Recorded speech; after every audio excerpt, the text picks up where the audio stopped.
Thank you very much. I hope I can fit in the time slot allocated for tonight, because I want not to tell you one story, but to tell you many stories in which I was actually involved.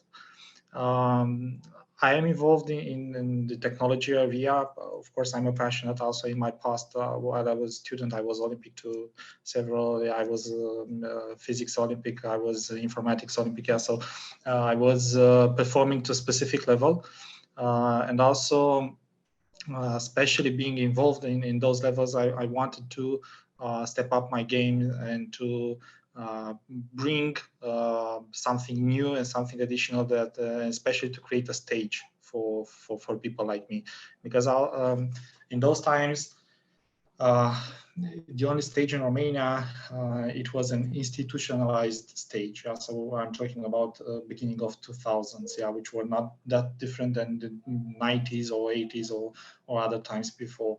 And it was a big margin of opportunity, how you treat and how you deal with technology, and especially how you enable technological opportunities. So because I was very young, I actually did not have a lot of possibilities or mechanisms to say like this to organize or stage something to create the stage that I wanted for technology, especially for youngsters like me. So back then, I was involved in several NGOs with which we have created several competitions and open competitions for students passionate about IT. It was called Grip IT. I think it's still alive. I'm not involved for several years there anymore, but it was a stage where different kids, regardless of their stage, they first of all, they come and they presented their work in technology, their passion, and some of those even invention. It was a good stage because um, what we have discovered there is something that we didn't plan, we didn't imagine, and which ultimately brought to some kind of organizational failure for us. So there we have discovered youngsters like Ionuț Budișteanu. You can search for him. He's one of the Google X Prize and Intermur winners. Also, Andrei Dumbrava, perhaps you've heard, he's a public figure in terms of cybersecurity nowadays, and also professionals that act now. So we were in Botoșani, which is a very, very small city, far, far away in the country. Yeah, so also the place did not allow us a lot of opportunities to know what we can.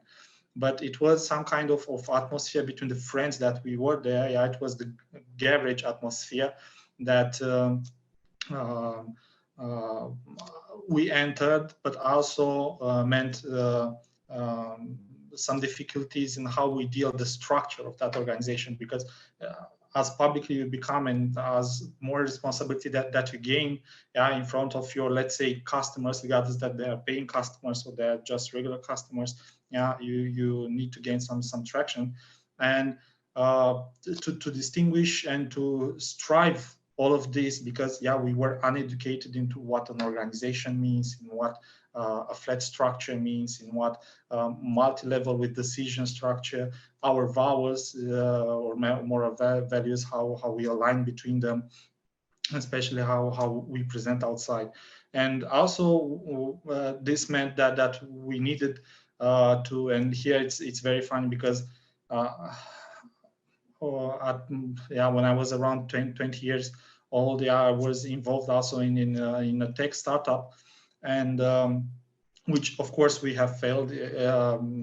I've Katalin said that he failed, and I still failed. Yeah, so failure, it's part of my culture and part of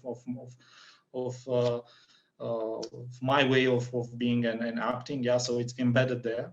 But with this organization also, it was a new startup, but our biggest mistake that we have made is that we did not incorporated someone within our organization which was not a technical guy to wake us up. Yeah, so we lived in some kind of bubble. Of course, it was too technical. It was too okay, it was innovative in technical perspectives, but we did not manage to present that to the world, yeah, because we did not know the language of the world, yeah, and the world outside of us, they could not understand what we are developing and how we are developing and exactly what we want to achieve.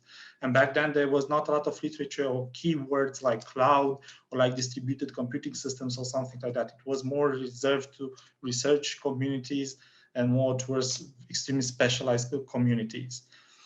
And this brought us to the next problem that we have, that we strive, is how we validate our ideas, how we validate our strategy, all the steps that we want to do. Are they proper? Are they valid steps? Do they have an effect? How we plan, how we targeted them? And even if our strategy may be very good and very detailed, does our actions still have effect, still have grip in how we have planned them? Because you may realize a strategy, or you may validate an idea, but when you start doing actions, perhaps you do not consider all the parameters, and the effect, the feedback loop that comes, perhaps it's not bringing what you want to manage. Of course, very important in technology innovation, and also in the startups that we had, is how actually do you manage the failure? Yeah, because it's one thing if you fail on money, yeah, perhaps you get into some points that you still to financially recover for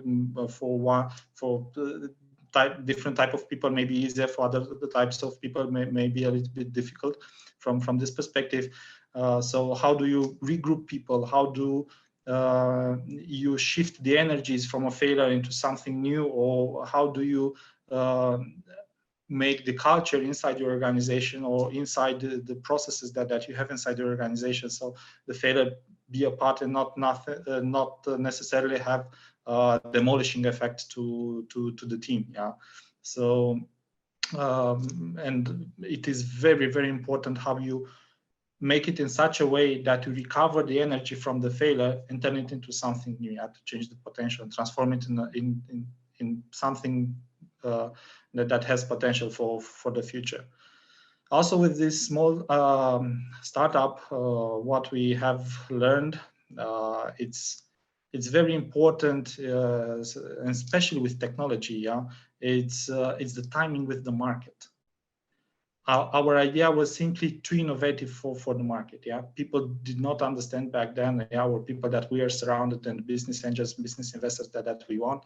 Now they simply did not understand what cloud is, or what distribution.